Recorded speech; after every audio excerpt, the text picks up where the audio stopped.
From your favorite source for Chicago White Sox talk, delivering news, interviews, analysis, and more. This is the Sox Machine Podcast with your hosts, Jim Margulis and Josh Nelson. Thanks, Rob, and welcome to the Sox Machine Podcast. I'm your host, Josh Nelson, and it's Monday, September 11th, 2023. Yesterday, on Sunday, September 10th, 2023, was not a fun day for many Chicago fans. The White Sox lost another series to Detroit and have officially been eliminated from postseason contention.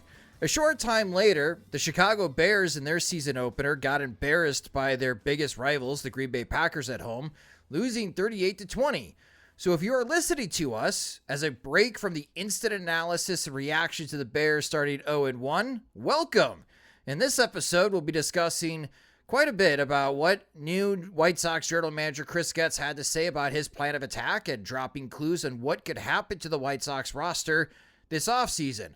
Plus a report from Birmingham, Alabama, as Jim Margulis is visiting the Barons as they close out their season at Regions Field. Speaking of Jim, he's still on the road, joining me from Birmingham, and he now joins the Sox Machine Podcast. Hello, Jim from Birmingham. How is the weather in Alabama? It's fantastic. My car is not. That's why I'm still remote. I was expecting to be home, but I had transmission problems on the drive down. And it turns out that 5 p.m. on a Friday is a terrible time to have transmission problems or anything that requires diagnostic. Anything beyond an oil change is really hard to find on a weekend. So Monday morning, I'm going to be spraying the Birmingham area with calls to transmission shops, seeing if I can get it looked at and figure out how to get home, because whether I have to leave my car in Alabama, if it needs serious work done or not, like transmissions are always touchy. I'm not optimistic, but we shall see. So hence the shoddy sound recording quality, and I apologize. Well, we need you home, so we got to get you back to Nashville. So hopefully you have some good news Monday morning, and the fine folks in Birmingham can help you out. Well, we'll talk more about what Jim watched as far as the Birmingham Barons. Obviously, the top prospects for the White Sox are at Birmingham at the moment. So we'll talk about the Barons later in the show. But first, Jim, Chris Getz spoke. He was actually with the team in Detroit this weekend. A bit of a surprise, but maybe he's already putting in the work as the newly appointed general manager and trying to figure out what's worth keeping and what is not. We've had this discussion many times, and I think it's a good place to start is with Pedro Grifol. And Chris Getz continues to back Pedro Grifol. And what Getz said, and you wrote about this on SoxMachine.com over the weekend, quote, Pedro... I've had a lot of time to write. Yes, you did. Quote, Pedro came into a tough situation with the disappointment of 2022. His experience is very valuable. With all the different roles he's had in this game, he's experienced winning, which debatable. He's determined to get this right. I think that different type of support he'll benefit from, and the leadership, starting with myself, could really help him do that. That last part of the quote from Chris Getz. Jim, what do you think Getz is meaning when he says, I think that different type of support he'll benefit from, and the leadership, starting with myself, could really help him do that? What does Getz mean by a different type of support for Pedro Grifol? Well, if he's not just using that as a placeholder for real action, and just doesn't exactly know how to say that, he's just hoping things will be different, and so he can kind of refer to something vague like that, then perhaps it doesn't really mean anything for the time being, and he'll hope it means something as he goes along, and he can actually think of something that it means. If we are not so cynical and we think that he might be alluding to something, the one thing that I can think of when it comes to supports or things that the previous administration with Kenny Williams and Rick Hahn did that Chris Getz might have disagreed with or might not have done is perhaps pick some of his own coaches, or pick all of his coaches, because it was an arranged marriage with Ethan Katz. He did have to keep Daryl Boston. Everybody did. He had an arranged marriage with Charlie Montoyo. It almost seemed like the White Sox picked Montoyo before a manager and then said he's going to be your bench coach. And that was awkward. So perhaps that's the one thing. Like, I don't know if I trust Grifol to pick his own guys. Like, the guys he's picked really haven't done much. So, like, I don't expect anything to be different from him picking a pitching coach, especially when you look at what the Royals pitching staff did over his last several years there. But that's the one thing I can think of to where, like, they put some governors on his authority, and maybe that does handcuff a manager a little bit, especially since, like, well, Ethan Katz, like, not a great year for him. Lucas Giolito going to Anaheim and saying they helped me rediscover my velocity, and like, Lucas Giolito's pitching coach in Chicago was Ethan Katz, who was his previous guru. So I mean, like, if Katz no longer helps Giolito, and Dylan Cease is sliding backwards, and Michael Kopech is worse than he's ever been, like, I don't know what Katz has going for him. So that's the one thing I can think of to where maybe Grifol gets some, a little bit more leeway in terms of who he thinks might be able to help him. Yeah, it'd be very interesting to see what ex-Royals pitching coach would replace Cal Eldred. Ethan Katz. Oh, gosh, yeah. Old friend, Cal Eldred. I was at his game, his start when his elbow shattered. I still don't think it's a good idea to continue having Pedro Grifol as the manager. I said in a previous episode on this podcast, in case you missed it, that I think Pedro Grifol is the worst manager of my fandom of the Chicago White Sox, and I just don't see a lot of players playing hard for him. Like, the energy level is absolutely awful. All weekend, it was awful for the Chicago White Sox. This isn't like Ricky Renteria, where Ricky's boys don't quit. And that was true. Like, they weren't good, but you at least saw the effort and energy on the field when Renteria was managing some really bad White Sox teams. They liked playing hard for him. Nobody is playing hard for Pedro Grifol. So if Chris Getz is going to continue backing Pedro Grifol here, Jim, it leads to the second part of the interview that Chris Getz had with the media in Detroit, and that is maybe foreshadowing some roster changes. Getz said, quote, "We are a team that needs to get more athletic. I spoke about the defense. I think we've seen some of the base running that's been frustrating, whether that be related to effort or the ability to take the extra base. All things that are being evaluated and most likely need to be adjusted. In regards to the makeup of the roster, it would be short-sighted not to at least exhaust or at least entertain some ways to improve the team. When you're a sub-60 win team, which we are at this point, I certainly need to find ways to improve this for 2024, and that means we need to acquire some players by moving some of the players who are on this roster. I'm willing to do that," end quote.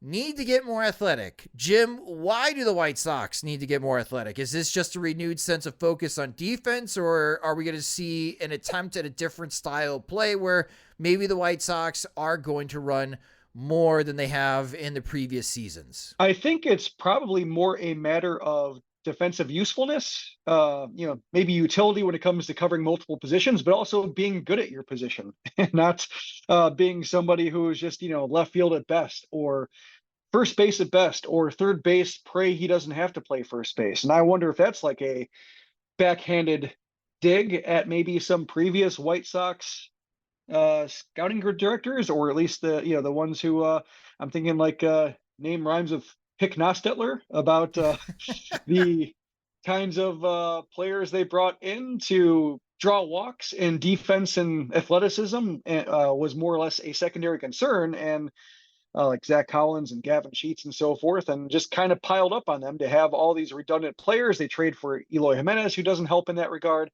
and they end up trading Jake Berger, who might be the best of the bunch.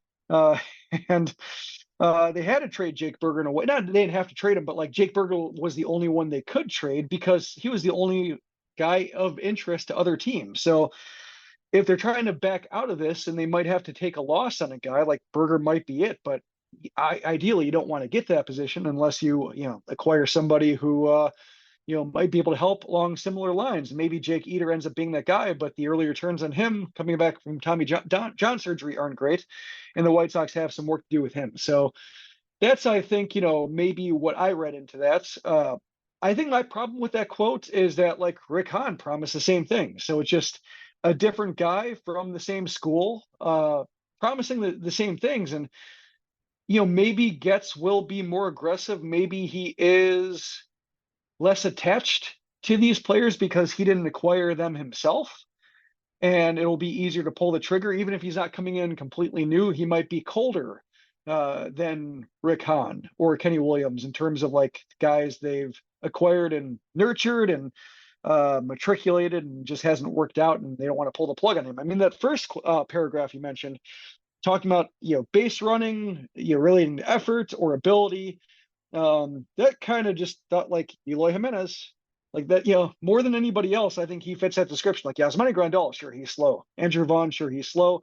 But like, in terms of, efforts and ability and the way like Jimenez's legs are never quite right or seemingly never right. And he's always kind of wincing and, walking gingerly whenever he has to max out. Like, I wonder, like, are these going to be Eloy Jimenez's final weeks in a White Sox uniform? Well, that was going to be one of the questions I was going to ask you after reading as far as the quotes and trying to read into what Chris Getz is alluding to. Do you think this is the final 19 games of Eloy Jimenez with the Chicago White Sox? Seems like it could be, especially since, some teams I think would love to get their hands on him because like the ability to hit doubles is there. The exit velocity is always good. The strikeout rate is reasonable. The walk rate is not terrible.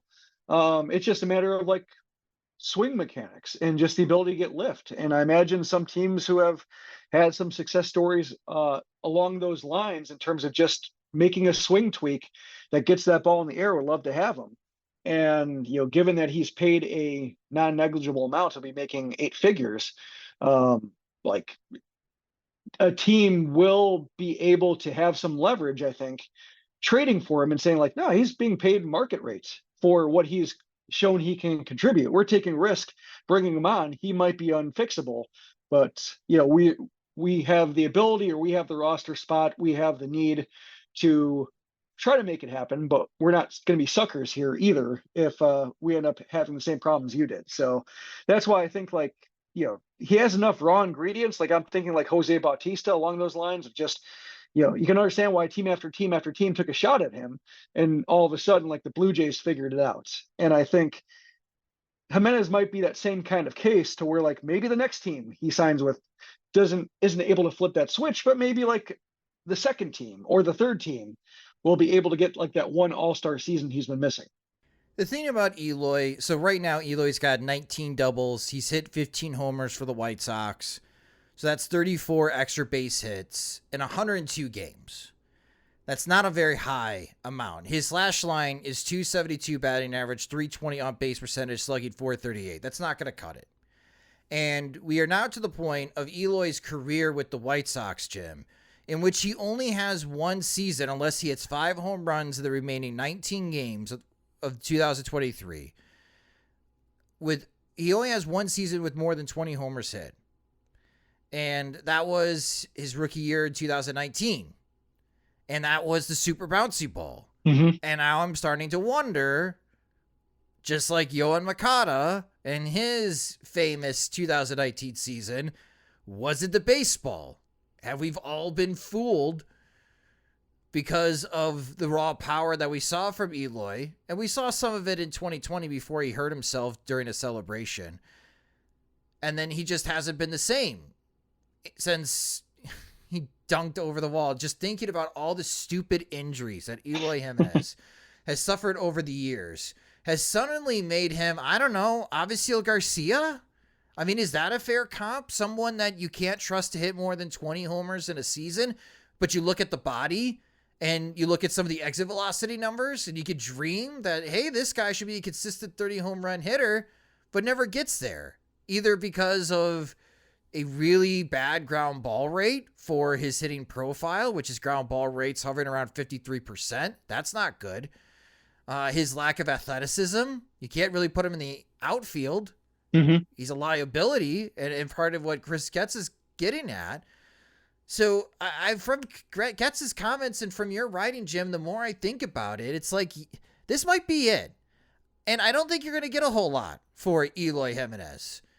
And I don't know what kind of players you want to target in some type of trade, moving him, and what you're hoping to get back in return. Obviously, the White Sox had a help at the trade deadline that they needed to restock the pitching depth in the minor leagues. So that was their focus in moving Jake Berger. I'm not quite sure yet where Chris Getz is coming from with the athleticism, and I'll get to that in a moment.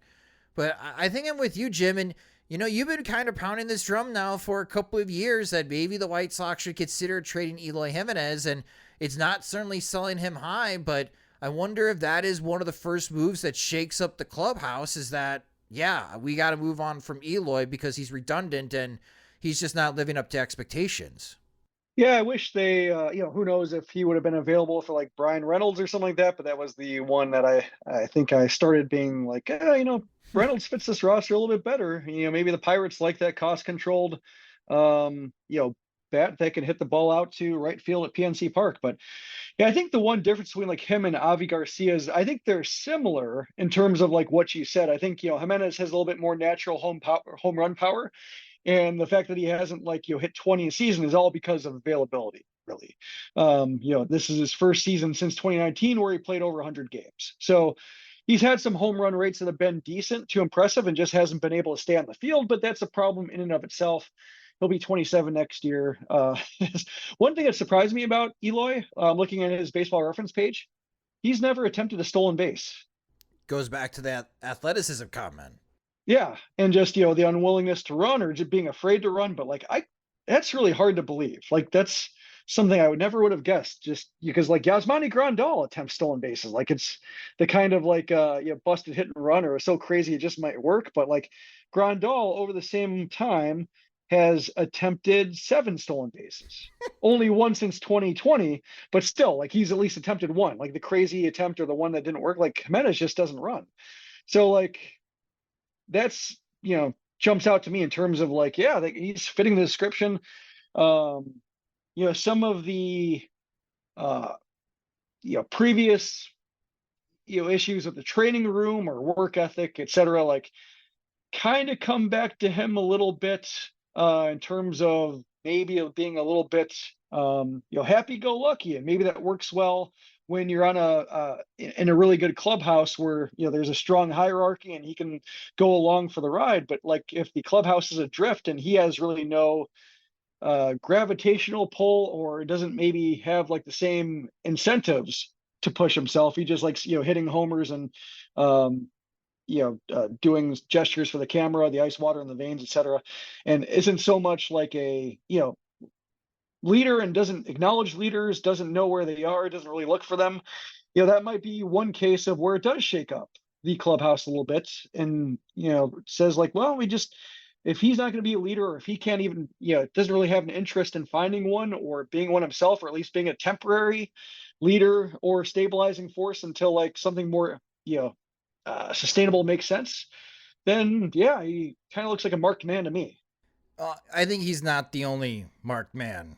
Tim Anderson, I don't know if he's coming back. And so my thoughts on what Getz is getting at with athleticism, and when anybody running any type of baseball program, college, minor leagues, major leagues, Jim, when I hear athleticism, I wonder if it means a different style of play on the field. And teams that have been focusing lately more on athleticism than the more polished tools have been like the Cincinnati Reds and the Tampa Bay Rays and the Arizona Diamondbacks. I think the Diamondbacks are an excellent example here. And these 3 teams lead the league in stolen bases with the new rules. I mean, the Reds have stolen 167 bases in 210 attempts. They've attempted to steal a base 210 times in 145 games. In comparison, the White Sox have only attempted 98 steals this year. They're pretty effective when they do try to steal. The White Sox are 80 for 98 in stolen bases, but they don't run a whole lot. The 80 stolen bases is good for 23rd in Major League Baseball. And when you combine that with a really poor on-base percentage because the team refuses to walk, a 294 on-base percentage, when I hear we got to be more athletic, it's we're going to give in. We don't have power. But what we're going to try to focus on is that when we get on base, we're going to make things happen. We're going to force you to defend us in stolen base attempts. And we're going to have a heightened focus of having guys that have this type of speed that can go from first to third on any type of single when it gets into the outfield. That is the way that we're going to try to change the style of play. Cincinnati and Arizona, they're not going to out-homer you. They just don't have that level of power. Tampa Bay this year has this amazing combination of the power and speed, and that's why they're one of the best teams in Major League Baseball.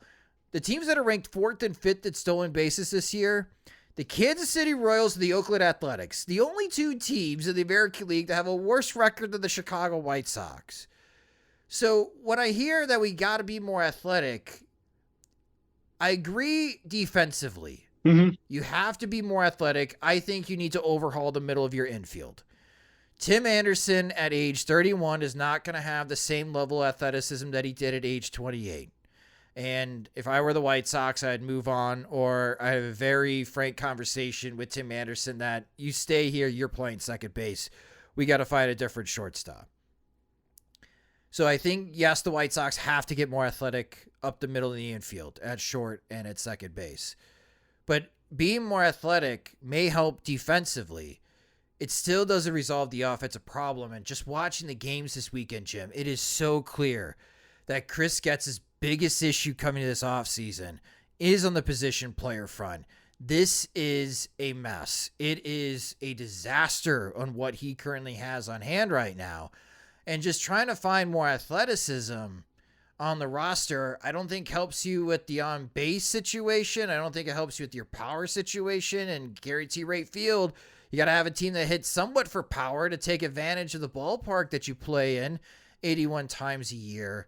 So I would like more insight from Chris Getz and exactly what he means by we need to be more athletic. Mm-hmm. Because, like, what do you mean by that, Chris Getz? Because a lot of people pointed 2005 that the White Sox were athletic to a point. They hit 200 homers. They hit 200 homers. Like, Pacetic was athletic. Tadahito Gucci was athletic. Ozzie Ball was a lie. Yeah, I mean, Ozzie Ball wasn't small ball. Yeah. I mean, it just wasn't. Like, you had guys that hit homers, and you had guys that took walks, and they got on base. Like, so if athleticism means, listen, guys, we're going to have a renewed sense of focus on defense. We have to improve defensively immediately, and hopefully we're going to try to win more ball games 3-2. Okay, that kind of leads into another point that Chris Getz was trying to make is, like, what is our identity right now of the Chicago White Sox? Maybe that is the identity, that we're going to try to go from worst to first defensively. We're going to really heighten focus on the run prevention side. And we know offensively we're struggling at the moment, but we're going to try to win more games 3-2, 4-3, eke out these types of wins until someone else can step up and help out Luis Robert on the power front. Mm-hmm. It's a strategy. It's better than what their game plan is currently. But I just, when he tosses things out like we got to be more athletic, I just think like that's eye washing. Like, yeah, every team, this is professional sports. Every team wants to be athletic. You don't want guys looking like me playing on your baseball team. Yeah, I think Grifol said something similar about, like, you know, when some reporters asked him about like what he expected from the offense, and he thought he expected a more athletic or aggressive style of play. And you look at the roster and like, what, you know, where are we going to get that from? You know, it kind of reminds me a little bit of the Royals teams, of course, before they won the World Series, when they're kind of stumbling year after year, and there was some doubt that the rebuild there or Dayton Moore's process would work, and it took like 3 years longer than, you know, I guess originally planned. But like, it was a lot of stolen bases, really aggressive play, decent defense, decent to good defense in most positions, but they couldn't get on base, couldn't hit homers, and like, so they'd lead the league in stolen bases, but they'd be like bottom third in OBP, and then like bottom 3 in runs year after year, because it's just a really hard needle to thread, and their pitching staff wasn't good enough to maintain or support that kind of offense. And then eventually, like, it clicked in those 2 years because they found like a great cheap bullpen, which maximizes those gains. Like, they got, you know, a couple big years here and there. Like, they got a little bit more power across the lineup, even if it wasn't like a slugging lineup. They at least had more like 15 homer guys, you know, up and down the lineup that could at least provide instant offense when guys got on board. But like, it took a while to thread that needle. And then like after the magic kind of wore off and guys got expensive and Hosmer and Moustakas moved on, etc., that they were back at square one, like struggling to find homers, or if they found homers, like, with Jorge Soler or something like that, like that was basically it. And they had a whole bunch of holes elsewhere and the pitching dried up. So that's why, like, when I hear that quote, like, yeah, I understand what you're saying. And yeah, it'd be nice that to take advantage of the rule changes the way that other teams have. But I don't want them to put the cart before the horse and think that they can all of a sudden steal more bases if they can't get on base to begin with. So, Right. if they're looking at building a team, like, yeah, defense would be better. Some OBP would be better. If you want to try to improve the defense and just ability to cover positions and run well and have an effort that doesn't make you cringe every time somebody goes all out. Like, Moncada makes a play and he's like, kind of wincing, or, Jimenez pulls up gingerly, or, just trying to think across, like Andrew Benintendi's not that impressive and left. Like, there are a whole lot of guys that just, like their max effort doesn't do a whole lot. So it would be nice, I think, to have some players who inject some enthusiasm into the game when it clicks, and they can handle their position, everything, every ball hit to them, like they can cover it. But yeah, I don't want to see them pursue stolen bases without getting on base to begin with, because we know what that looks like, and that's one thing Pedro Grifol has experienced. And like, the whole Grifol's been, he has winning baseball experience. Like, yeah, a lot of people do, especially like, it's been a long time since Grifol's had winning baseball experience. Right. All the players who have had a winning experience and coaches, like, what's it been since like 2016, I think, was their last winning season. And it's all been downhill from there. And like, yeah, it's been miserable, the team he's been with. Like, a lot of people have winning experience since 2016. Not the White Sox. I mean, that probably impresses the White Sox, being like, wow, you had a winning season 2016 and 2050. You went to the you won postseason series 2 years in a row. Like, that's mind blowing. But like, that shouldn't be any kind of definition of success experience. Yeah, post All-Star break, the White Sox have only stolen 26 bases. So they're not really running since the All-Star break. And, back to Tim Anderson, in his last 41 games, so that's a quarter of the season, Anderson's hitting .262 with a .316 on base percentage, slugging just .341.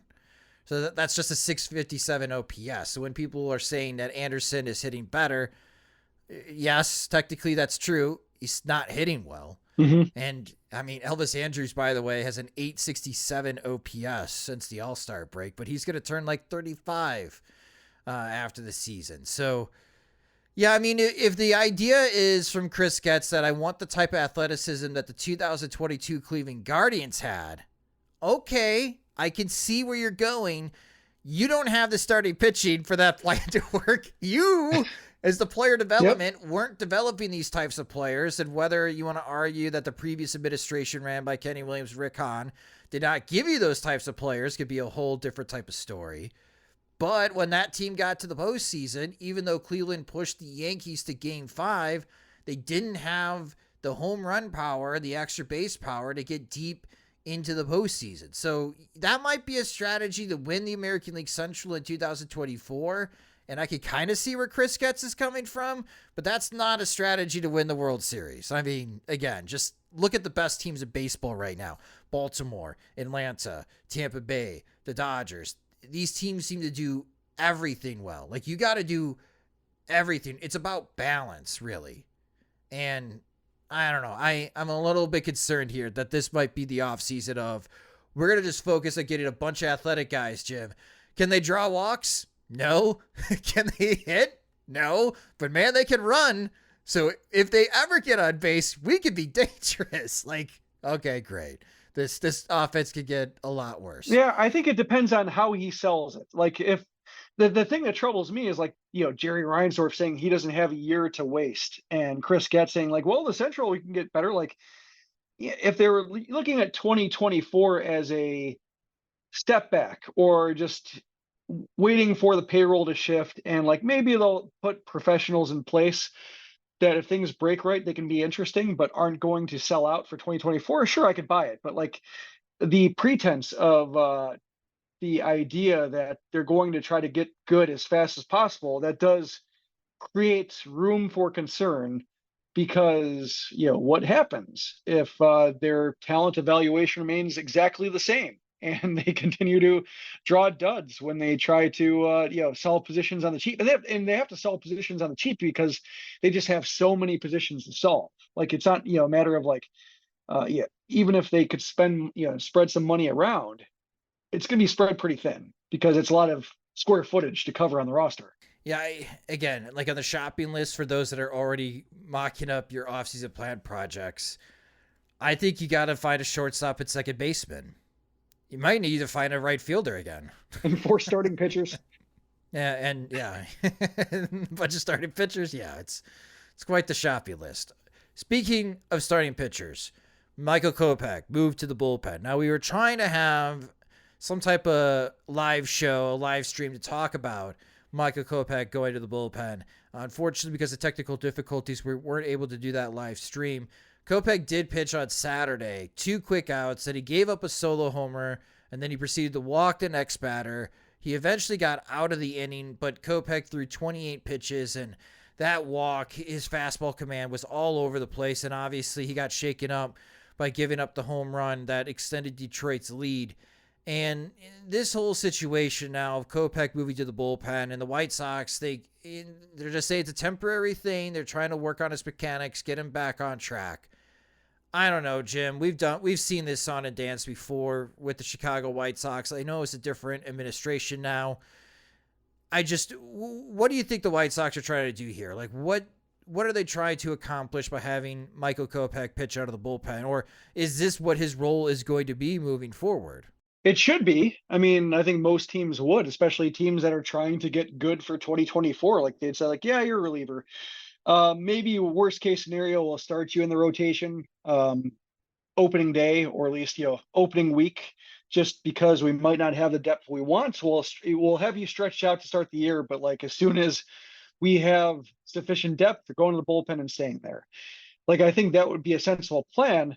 It is really confusing because, I mean, like, that inning was basically the abridged version of his starting experience. Like, an inning, a hit, a walk, a homer, a strikeout. Like, I mean, like, that's been his problem the entire season. And like, yeah, homer, walk, strikeout, the same inning. Great.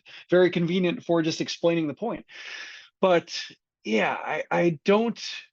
Well, I think the other thing that drives me nuts is like, that there are like all these defenses and everything that, Kopech needs to get right and all this time. And like, Lane Ramsey walks the leadoff guy and Grifol says, oh, yeah, that pissed me off when you walk that guy. Just like, yeah, continue managing rookies. Like, can you being the tough guy for, players with no service time and guys who are ARB eligible or have guaranteed contracts, you walk on eggshells around like that.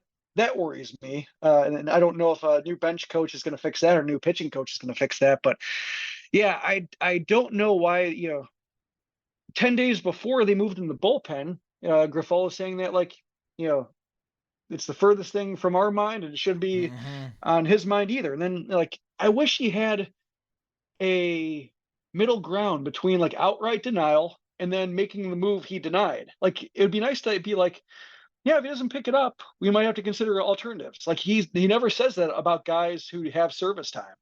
And I think that's very troubling. And it's why I don't understand why, if he's around next year, like, how he's going to help.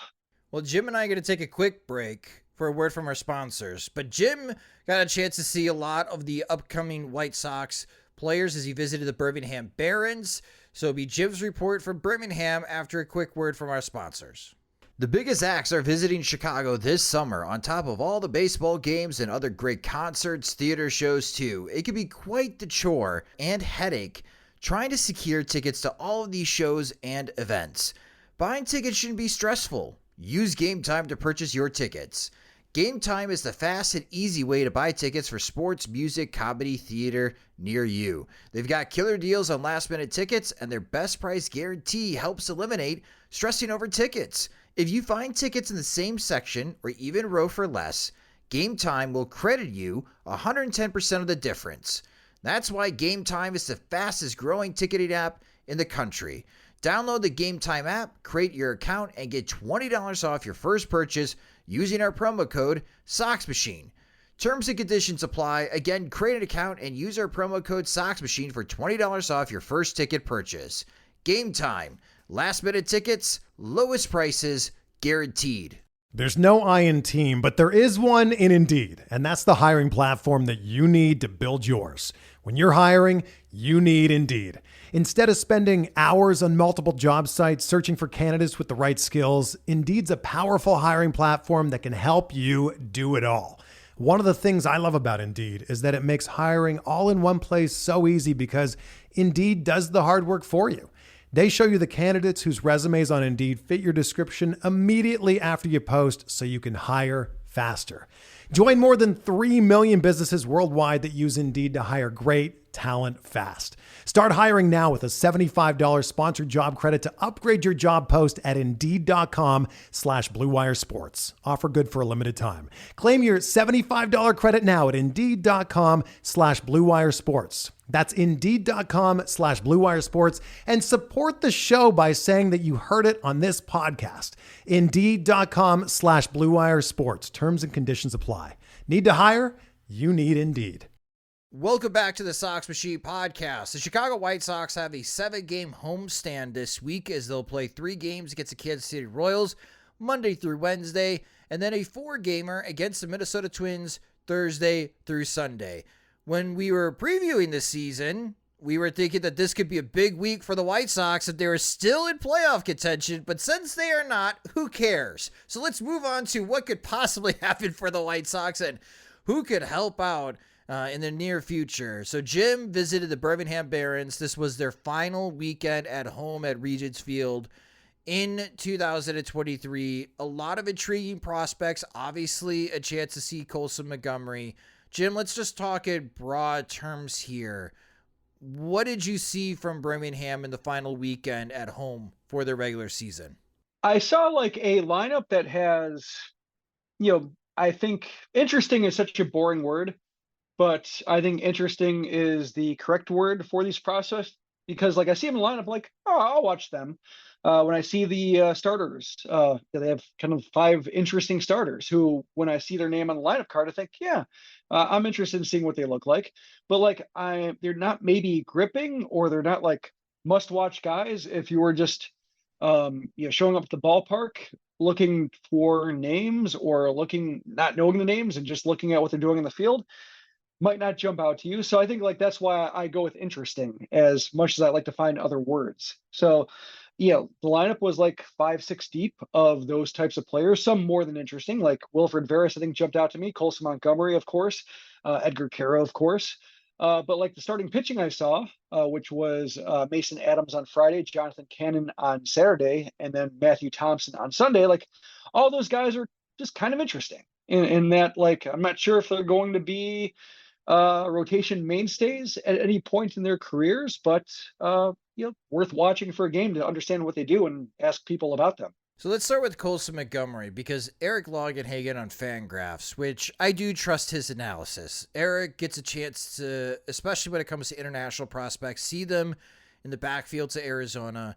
He's got good resources and he does a good job as a solo guy on Fangraphs in tracking and how some of the top prospects are doing. And he recently wrote a couple of posts about just the talent at shortstop in the farm systems and especially the top 100 prospects. There's a lot of teams that have, it looks like Major League Baseball solutions up the middle. And the White Sox are hopeful for Colson Montgomery, but in his writing, he's out on Colson Montgomery being a shortstop, that he cannot consistently make the routine plays.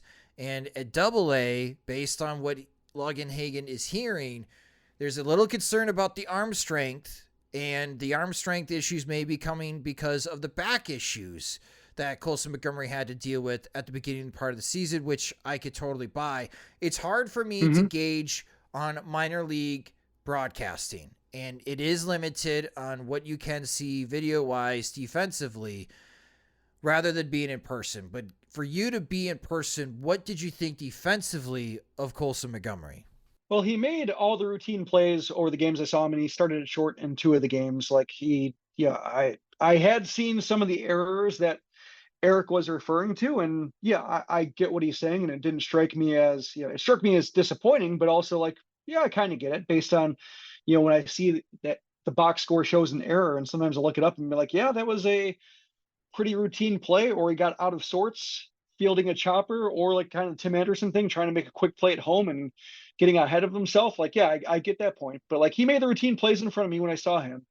The thing that jumped out to me, and this is something where I, because of course you can't watch like isolated footage of any defensive player who's not like in the frame on a minor league broadcast, but like I was taking photos, so like I wanted to get some defensive photos of him, so I had my camera trained on him, and I noticed like he was constantly like doing hip twists and shoulder rolls and kind of neck things like that, and like I might not have thought much of it, except like with this back issue, like I kept thinking, like, is that like a back thing? Is that like a habit he got into, keeping loose? Is there something like, Eric referred to, that the back injury is hampering something?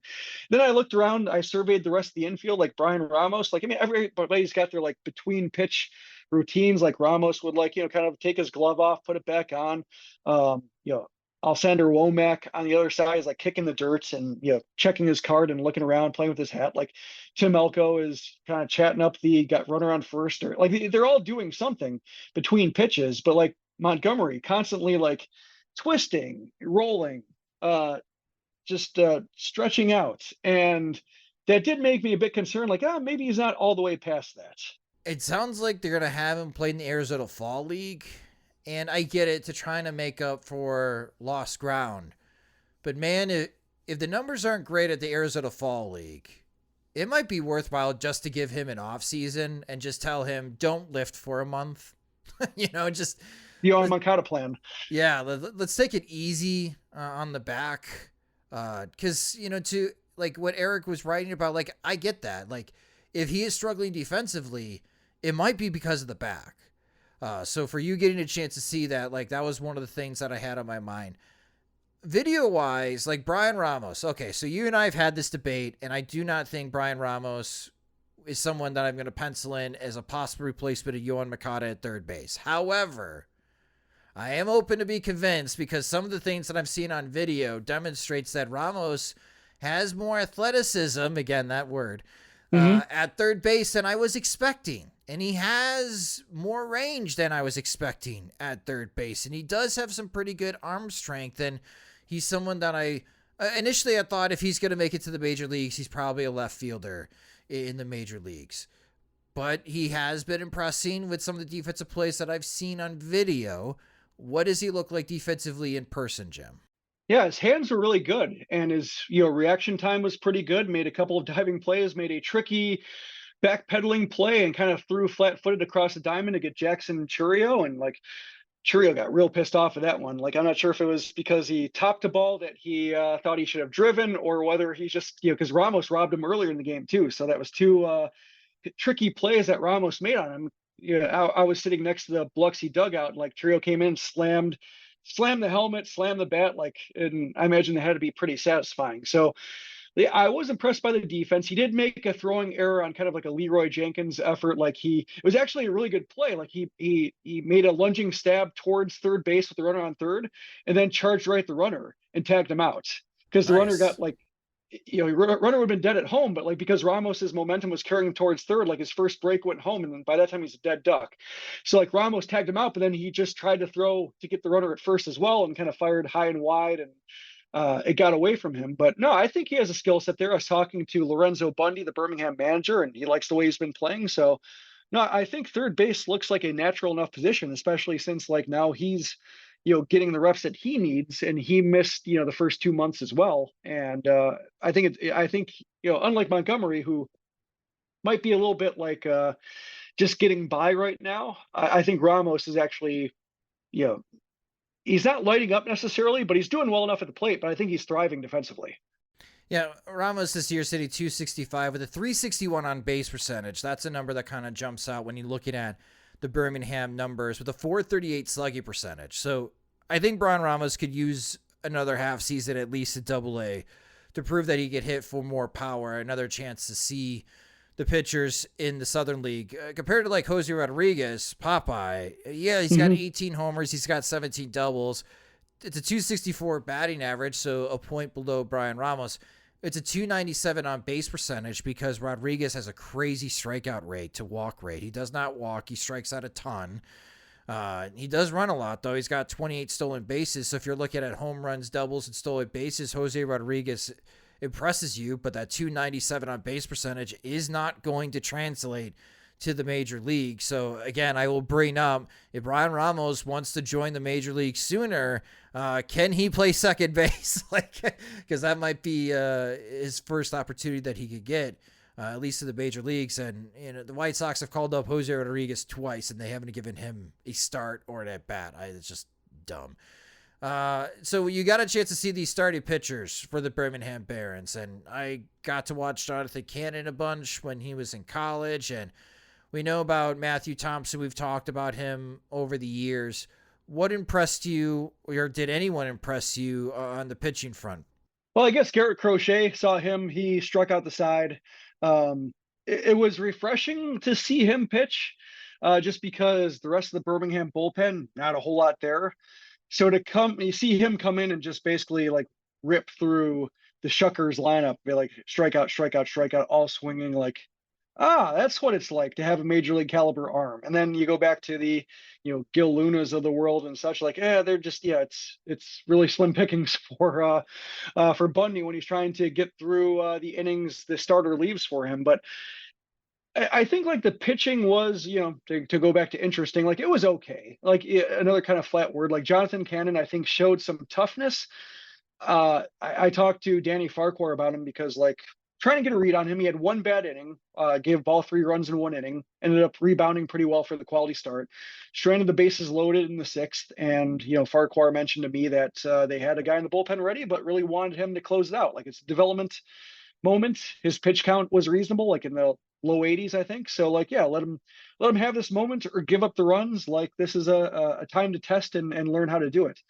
But I asked him about his arsenal and said, is he still throwing 6 pitches? And he sure is. And I have to go back to my recording to see what order he put them in, because he mentioned all 6 pitches. And I said, like, well, what's the order of confidence? And then he had to think about it and rearrange them. So I have to go back and figure it out. But, like he said, his problem is just like, when he wants to get strikeouts, he overthrows, and he might not be a strikeout pitcher. He might be somebody who is more like he has a sinker, so he gets grounders, keeps guys off balance, can ramp it up to 97, so can strike some guys out. But when he tries to get in a strikeout mode, his stuff flattens out and just loses the life that makes him, either the chase pitches are really bad because he's pulling them to the ground, or they're just, over the plate and, backing up on him, and they stay up and they get hit. So I learned what he's like, because the first 3 innings were great. So I learned what it's like when he is rolling and when he hits a snag and is trying to power his way through, why sometimes these crooked numbers pile up on him. So I felt that was very instructive.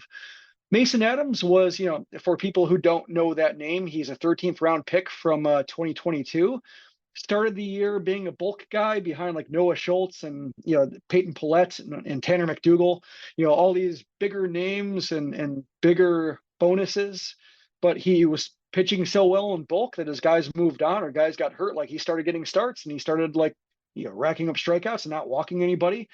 He's 23 years old, so like maybe he shouldn't in A-ball, but he got promoted to Winston-Salem, was great there. So he's now in his 3rd level. And I saw the limitations in terms of like he tops out at 93, maybe hits 94, Farquhar told me, but like, he's got a little bit more. But he has like a slider that hits like 87, 88. So the slider has some power to it, despite like the fastball not being, kind of being ordinary. Location's good. I think he was somebody who he ended up walking 4 over 3 2/3, but like the walks were all 6 pitches or more, like foul balls, like Biloxi really, wearing them out or waiting them out or waiting them to come over the middle of the plate, and he never did. And so you end up giving up walks instead. But I kind of saw the skill set in terms of like, he locates pretty well. The slider looks like a real pitch. Changeup's not bad. So I can understand why he's dominating A-ball.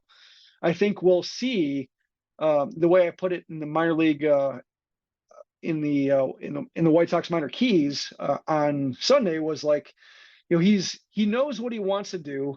It's just a matter of whether AA hitters will let him do what he wants to do or if he needs to figure out like another way to go about his business when he's getting hit, or whether his fastball's not good enough, etc. But I think, this is a couple starts into his third level after 100 innings. So I think it's more about like, just, good year for him no matter what.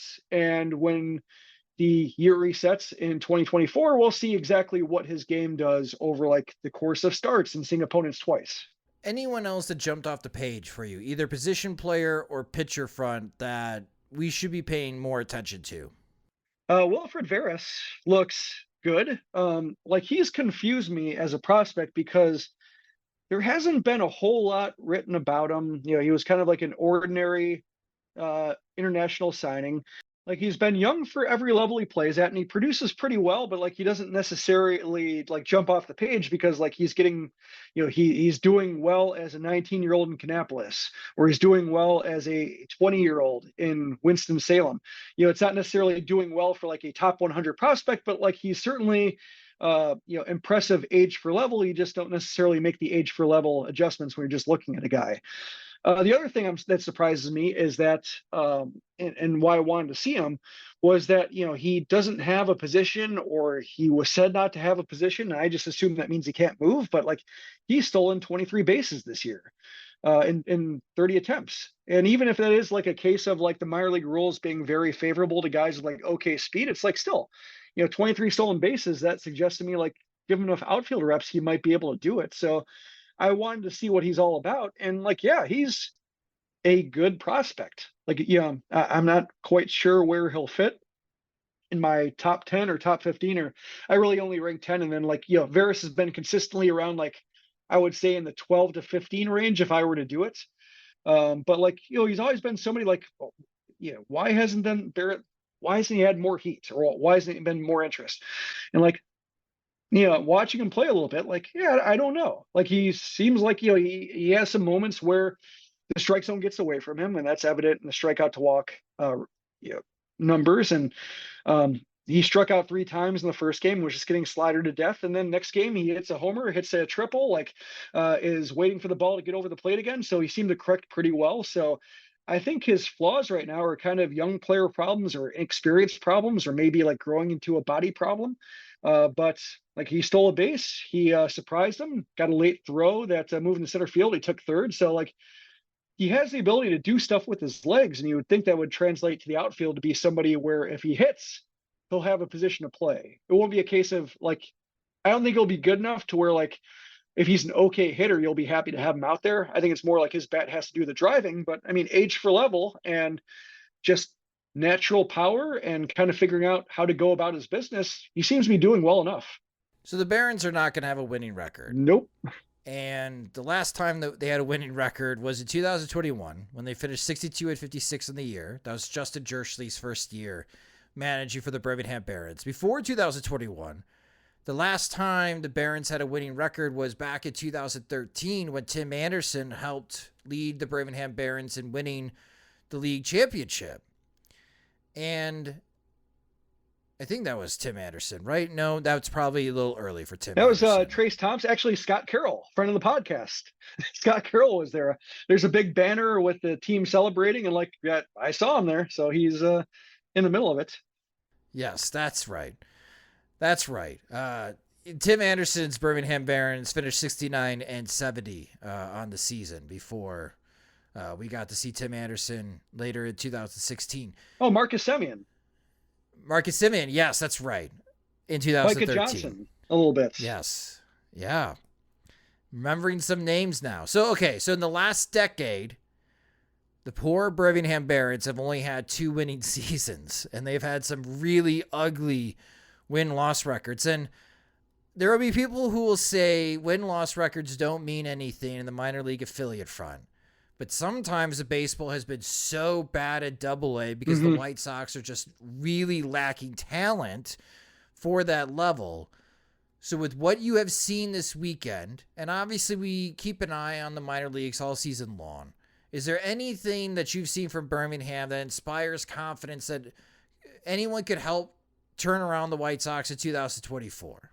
Not in 2024. That's why I don't think that trying to push for next year makes any sense. Even, hoping for guys to contribute in the second half. like Colson Montgomery. Like I'm not quite there on him yet in terms of like being somebody who could write in for August as somebody who might be able to contribute. So like, yeah, I'm not quite seeing it. Brian Ramos seems like 2025. Wilfred Veras, like just, he seemed like 2025, maybe 26, depending on how much work he needs defensively. Edgar Caro seems like 2025. So I think that talent is still coalescing. The pitching isn't quite there yet. Jake Eater was just sent to he wasn't in Birmingham. He went to the pitch lab apparently, or he's en route to the pitch lab in Arizona. He's going to get some work in the Arizona Fall League, but they want to see what they're working with there. Kai Bush, they made some adjustments with him. He's still figuring it out. So yeah, the help that they got, it does bulk up the farm system a little bit, but not for 2024. So that's why I don't understand all this rhetoric that Jerry Reinsdorf issued about like how we don't have a year to waste. You definitely do have a year to waste. Like wasting next year might be the prudent thing to do. Might be like just the responsible, course of action to where you don't, waste payroll or you don't put undue expectations on guys who aren't ready for it yet. Like 2024 is like a get by year, get through it year, and then hope that you have more things lined up for 2025 seems like the way to go. Yeah, and the Charlotte Knights definitely are not going to have a winning record in 2023. So their team is all catchers. Yeah, their team's all catchers right now. The Charlotte Knights in the last 10 years also only have 2 winning seasons. 2015, they finished 74 and 70. And 2019, they finished 75 and 64. Yeah. That's it. The Birmingham Barons, the Charlotte Knights in the last decade have only had 2 seasons with a winning record. Like this leads to why Rick Honick, Eddie Williams were fired. But this also brings into question why Chris Getz gets to be the GM.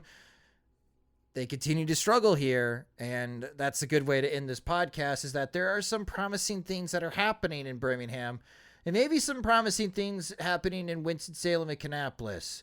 But boy, Chris Getz not only has a lot of work to do in trying to get this team to turn around in 2024, he's also got a lot of work to do in the job that he originally had in trying to develop some players in the minor leagues or trying to find new avenues of talent, because there's a lot lacking here. Yeah. And all levels for the White Sox. And I would like to see, for the good people of Birmingham, like I'd like to see them have a good team. Same thing with Charlotte as well, but like I've had more experience with Birmingham recently to where getting to know some of the employees there. I mean, I've known Kurt Bloom since I don't know how long ago. Like we met up and had a ballpark meal in Zebulon, North Carolina one time because he was traveling with the team at the time and just thought, hey, it'd be great to meet you. Listen to so many of your games, and so we go way back. But like just going there and being within driving distance, like always a great time. They always roll out the red carpet for you when it comes to Sox Machine. They love having us there, and they're great to work with. Ballpark is beautiful. Like I keep walking different areas about it, sitting all over the place to get different looks and different angles and different photos, and like everywhere is great. Walking distance from hotels, breweries abound. Like it's enjoyable afterward. Like put away my camera, finish my scorebook, go to the brewery, have a beer, and then head back to the hotel. Like it's very nicely done, and it'd just be nice to have like an exciting team that you get some of those big Kurt Bloom calls, and you get the crowds there going for the top prospects, and rather than a team that just gets by with like a good ballpark and a really good presentation, but just not a whole lot of substance underneath it. Yeah, I'm with you. It'd be nice if the White Sox could give the people in Birmingham something to root for, something to come and watch. Like they'll sell out games in Birmingham. Yeah, it's a little disheartening. It just is. I feel bad for the Barons folks. They've just had some bad teams, and when you were there, that was on my mind. Is there anyone that could provide Jim hope, that could provide a spark and help Chris Getz in his efforts in 2024? And it sounds like, there's some hope in 2025. So we're going to have to figure out, go shopping in the Target clearance area in free agency to come up with some type of roster 2024. We're not in the business of trying to sell hope or fool's hope next season, listeners, but I was hoping that Jim could spark inspiration, that there is hope coming. It's just we may have to wait till I think the 2025. interesting, there's that word again, because I don't know which way it'll go, is, among Chris Getz's next moves is minor league development. Like, who's going to be his Chris Getz? And I'm curious who that'll be, whether it's internal, whether that's external, and just, whether any changes in the scouting director. But like, if he's getting promoted and he was the minor league development guy, then that would seem to be like, well, it wasn't me, it was the players. So do they change who brings in the players? And we'll see. Like, I don't know. I don't know how much leeway he has, given the relative lack of experience he has being an executive. Well, there's going to be a lot of scouts. There's going to be a lot of player development folks available after the season. The Washington Nationals have already started to clean house. I know that's a very controversial topic, covering the game at a national level. I think there's going to be some guys. I think bringing people from the outside makes the most sense. You're not going to promote within, because the guy below Chris Getz was Kenny Williams Jr. There's no way, right? Jim, there's no way. There's no way that Kenny Williams Jr. is going to take over as director of player development, right? That's kind of like Hamlet in a way. Like, isn't it? Yeah. You know what? Watch yours, Chris. In that sense, I would love for him to get promoted. Just to keep that drama, I guess. Yeah, just you turn into like, we're just like, Rome of just like, one emperor getting assassinated by the next emperor in waiting, who gets assassinated by the next emperor in waiting. Like, just professionally though. Professionally. Obviously.